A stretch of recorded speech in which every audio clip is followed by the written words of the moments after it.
জিন্দেগিতে যত গুনাহ করছি এই গুনাহের জন্য মালিকের দরবারে তওবা করতে হবে কিনা বাজান? আমার মালিক বলে দিচ্ছে আমি আল্লাহকে ভালোবাসে কারা? আমার রাসূলকে ভালোবাসে যারা।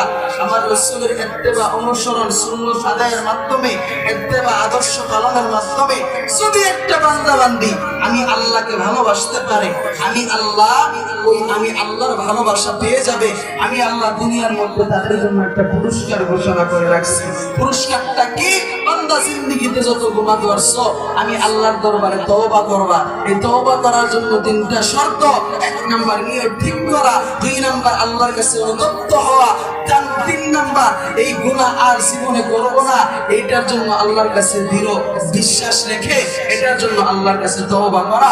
এই তিনটা বিষয় শর্ত মেনে যদি একটা বান্দা বান্দি আল্লাহর দরবারে সহি নিয়তে তওবা করতে পারে, কান্না করতে পারে, আমার আল্লাহ রাব্বুল আলামিন ডাক দিয়ে বলেন বান্দা বান্দি যত গুনাহ হয়ে যাক না কেন আমি আল্লাহ তোমার তওবা চোখের পানি আর নিয়তকে কবুল করে জিন্দেগীর গুনাহগুলি maaf করে দিব। আওয়াজ দিয়ে বলি সুবহানাল্লাহ।